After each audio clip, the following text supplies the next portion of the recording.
Hello and welcome to the North Coast Journal Preview, where we take a look at the stories being followed in the upcoming edition of the North Coast Journal. My name is Dave Frank, and I'm joined here by Saad Greedson, North Coast Journal News Editor, and Jennifer Famiko Cahill, Arts and Features Editor. Welcome, guys. Hello. Hi. Week goes by so fast, and yet it seems like it was ages ago when we last spoke. What's going on, Saad, on the cover of this week's North Coast Journal? It has been a bit of a blur indeed. Well, for the cover story this week, we felt the need to really kind of concentrate on some good news. And amid all the uncertainty and escalating numbers and all that stuff, we wanted to kind of tell a good news story. So the cover story was a real group effort, but it's about Deborah Garnes, the mayor of Rio Dell, and how small town Rio Dell is doing some big things, trying to kind of answer the call of COVID-19. And so specifically, it's about how they have put together a volunteer corps. And they are kind of trying to put together an inventory of everybody in town who's 65 or over, and making sure they have all their needs met, making sure there's volunteers to go shopping for them or deliver groceries, and or even just give a call to check in on them. That is great. That's like a personalized social safety net. I love to hear that. Yeah, so it's also something that seems very scalable, and that other communities could try to replicate. Fantastic. Yeah. So that's a personal side of the cover. What about some of the more detailed stuff related to the latest COVID news? Yeah, so we have a rundown on the front of the journal that is kind of all the latest stuff, which is just honestly really hard to keep up with. Right as we were going to press last night, there's a press release from CR and Humboldt State University announcing that both of them are projecting huge budget deficits related to COVID. But I think what we focus on in the upfront was the latest news that we got yesterday, which was that the county announced just one positive test yesterday, which was welcome news. Not great news, but better news than we've been getting. And if we look at the last few days of test results, we've been averaging a couple positive tests a day, too, which was down from more than double that for the handful of days before that. So it kind of gives some hope that we are, successfully kind of flattening that curve and slowing the rate of infection. Obviously, that could change today, or that could change tomorrow with another, 9 positives as we had one day last week. But it's kind of encouraging that all this social distancing, these shelter-in-place orders, the mask order or the mask recommendation, that hopefully people are taking these really seriously, and that it is having an impact. And so then in our editorial this week, Jen and I wrote kind of about the need to take this super duper seriously and to really, take these measures in order to flatten that curve and kind of stretch out the viral rate before we just kind of get inundated with cases, because for a week there it was looking really, really scary. From March 30th to April 6th, our caseload more than doubled from 21 to 49, and we kind of did some math and saw if it kept doubling every week, we would have seen 114 cases by April 13th, 266 by April 20th, 622 by April 27th, 1,451 by May 4th, and then 3,388 by May 11th. Oh, and man. Doubling from there. And the reason that I think most people kind of understand the concept, but the reason that's so dangerous is we have such limited healthcare infrastructure up here. Even on a good day, honestly. Yeah, on a good day when all of our healthcare providers are healthy, it's very limited.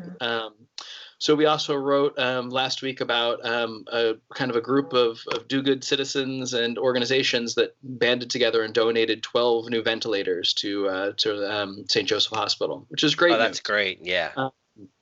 And so once these things get here in mid-May, that'll bring kind of the countywide ventilator capacity to 36. obviously that's not a ton of ventilators. And so, in Wuhan, China, kind of the first area that we really have detailed data about how sick people got. They said about 5% of cases ended up critical. And in a COVID case, that means that you really, because there's no cure, there's no kind of medical intervention or medicine intervention or pharmaceutical intervention, I guess I should say. The way to treat critically ill COVID patients is to put them on a ventilator and kind of inundate their body with oxygen and kind of buy enough time on life support for their body to fight off the virus. And that's really the only way critical patients survive. And so if 5% of 3,388 people in Humboldt County got really, really sick, that's obviously way more than 36 ventilators. I think we did the math, and I think it was like 160. And that puts our healthcare providers in just the position of making horrible decisions of who gets a ventilator, who gets a life-saving treatment, and who doesn't. And that's what we're trying to avoid. And so we're just kind of in this editorial, Jen and I are just imploring everybody to take this as seriously as possible and really recognize that we're all carrying kind of our neighbors' lives in our hands at this point. Those little extra trips out, those little extra things that you might do that you feel like are not a big deal, those small moments of contact are a huge deal. And I think, what was it? There was a study of patients, positive cases of COVID in South Korea, and one woman decided Patient not to follow. 31. Damn it, patient 31. She went out and just like, I'm gonna live my life. I'm going to church. I'm going to eat at restaurants, at hotel buffets. Oh man. And ended up infecting some 1,100 people. Oh wow. So that shows you what the vector trail really could look like for your average person. And there have been other estimates that came. Thad, remind me of the gentleman who estimated the 40. That was Andy Slavitt, who used to run the Centers for Medicaid and Medicare. So he estimated that, one of us, we screw up, we stop doing what we're supposed to be doing. We stop sheltering in place and taking the spirit of shelter in place seriously. And we can basically end up with, 40 people on our conscience. 40 people who die of COVID. Yes. Is what his estimate was. And you might never know it, but do you want it to have been possible? And right. I know it sounds dramatic, but it is dramatic. It's insane. Like, to think that all you have to do, you don't have to throw yourself in front of a bus. You don't have to take a bullet for anybody. You just got to stay home. Saving lives. Jonathan Webb, when you got to go out. Yeah. Our wonderful graphic design guy, one of the wonderful artists that works in our production department, did a great cover for this week's issue, and it is Bigfoot deep in the forests of the redwoods with a mask on, staying out of sight, doing what he's got to do. Like, let Bigfoot be your shelter in place icon. Just don't let nobody see you. Save lives. Yeah. So one thing I wanted to highlight that it was in the I guess the preprint version of what you guys are talking about is that just a reminder for folks that studies show that about 25% of people, so 1 in 4 who are infected, have no symptoms. Yes. So that's like, just to reiterate, that's why we assume we have it when we go out of our houses, right? Yeah. That, and then on top of that, David, I mean, for the other 3 out of 4 cases of COVID, those people were all symptomatic before they felt, those people were all could shed the virus, were shedding the virus and could spread it before they were actually symptomatic. So before they got that headache or that fever or whatever that first onset symptom was, for several days before that, they were contagious. Gotcha. Yeah. So now it's official. I've had people ask me, so are we supposed to wear face masks? And then, do they really help? And then the answers are yes and yes, right? Yes. Mm-hmm. Yep. Yeah. And I have to say, I went grocery shopping this morning for the first time in quite a while, and I was disappointed that there was a handful of people shopping and there was a handful of people working at the store that were not wearing masks. So the spirit of this isn't fully saturated everybody's psyche and actions. I think it's another moment where you can really make a difference by setting an example. So when you do have to make a run out of your house only for essential things, when you do have to make a run out of your house, wear a mask, set an example, make it easier for someone else, to make that change. It's a weird kind of a social peer pressure that continues into adulthood where you think, well, I don't want people to think I'm crazy. I don't want people to think I'm paranoid, or, I don't want to seem different than everybody else. Like, come on, do at least as well as our kids and just like wear a mask, set an example. I did see the governor on the news last night, and he was being, I think, rightfully given accolades for the response in the state so far. The early action, the citizenry in general are cooperating and making California the I guess the lowest curve degree. I'm trying to blank on how they describe the flatness of the curve. Yes, we are the flattest state.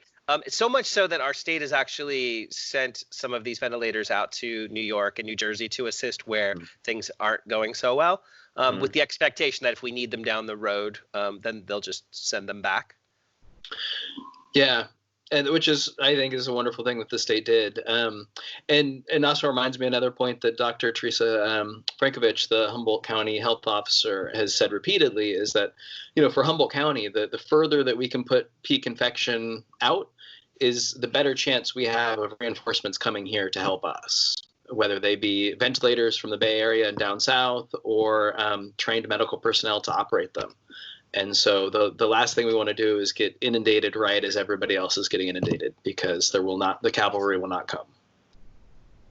And one last little tidbit on this is that I saw, not to pick on Oklahoma, but they have 77 counties, and 55 of those counties don't have an ICU unit in them at all. So no ventilators.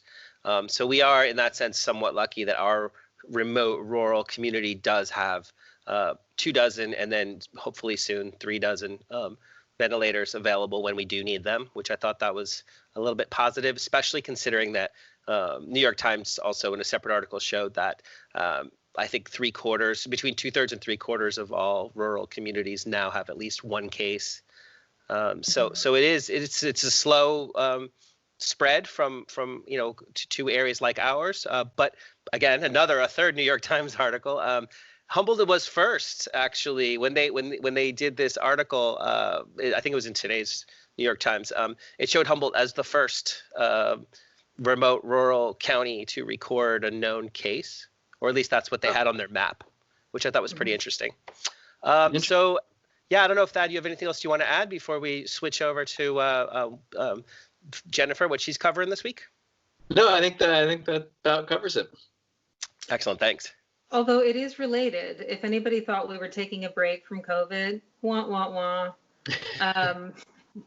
We are looking this week in on the table section of the paper at how restaurants are coping. And I know it's been a really rough ride for restaurants. They've got a lot of overhead and rent, and they've got, closing for a few days for blackouts was enough to break some restaurants.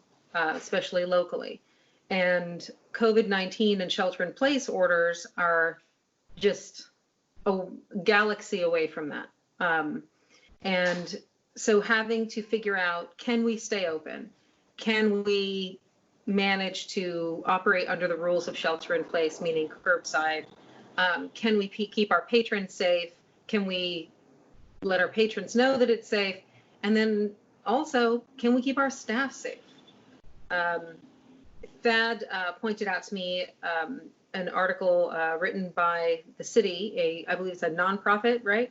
Mm-hmm. In which they talked about how the areas hardest hit by COVID in New York City have been places in neighborhoods in Queens, shout out to Queens, where service workers live. So people who work in restaurants, hotels, things like that, where you have, contact with customers, with the general public. They've been hit the hardest. And there's no reason to believe that it'll be any different for us here in Humboldt. While we can get, for example, I can go to Larapin and I can call ahead, I can get an order, and I talk to the folks at Larapin. They're doing gangbusters with their dinner orders. I can call ahead, I can pay over the phone, tip over the phone, do everything. And then when I get to the restaurant, they will leave the food out in a bag on a bench out front for me that I can go pick up. However, there are some customers who want to pay in cash, which means that now we're going to share space, right? Now we're touching money. Now we're exchanging. The cooks in Larapin have kind of a big kitchen. They're on reduced staff, and they can just have 2 of them back there operating and getting all the food made. But there are going to be times when they need to pass each other closely. I found the same thing calling up Tony's. Their reduced staff means that they only have 3 or 4 people instead of the usual 6 or 7. But there are times when they've got to pass in a 2-foot space. This is kitchens. Anybody who's ever worked in food service knows, you're always going behind you, on your left. You're always letting people know that you're coming right up behind them. There is almost no kitchen where you can avoid this. Right. And then when it comes to car service, you are getting within arm's length of someone. If you are running food out to a car, as you are at Tony's, you are going to be within arm's length. I spoke to Amanda Fernandez at Surfside Burger Shack, and she and her staff are, doing their best to minimize contact, but there are times when they've got to pass by close. There are times when they're handing food to customers. And I think what I'm hoping for everyone in Humboldt is that they think really carefully about every trip out. Teresa Frankovich is quoted in the piece. Thad wonderfully got in touch with her and used one of his press pool questions to ask about restaurants. And her thought was that everybody needs to think about the spirit of shelter in place and whether or not they need to be going out. Every time you leave your house, you are increasing risk. And for people who do, like if you're working all day and, let's say you're a nurse and you got to run out and get food, I get it, like more power to you. But please think about the people that are exposed to you. So you're having one contact with this server at a restaurant, but they're contacting dozens of people a day. So I have some tips in a little box in the article, like, tell them to leave your food on the hood of your car. You don't need to get in arm's length. Do everything cashless. Tip. Oh my God, tip. Someone is risking their life to bring you a cheeseburger. You tip them like 30%. Who are you? Right. But all things that I really hope people will think about. Really think about the risk, think about the value, and think about the people who are essential workers on their own and who are taking care of us. Excellent. Well, thank you for those tips in there. I skimmed through it and I definitely appreciate it because it's like I can talk to people till I'm blue in the face, like you said, try to lead by example. But now I could say, hey, it's said in the North Coast Journal. Like now I have a reference source to point to. Yeah, tip. My God. Yeah, most definitely. Any other final thoughts before we wrap up? Wear a mask. Wash your hands. Stay home. Stay home. Excellent. Thank you very much, guys. This will just about do it for this week's North Coast Journal preview. Pick one up online. Stay informed, guys. Be safe. Wash your hands. Thad and Jennifer, thank you so much. I'll see you guys again next week. Thanks, David. Be well. Bye, guys.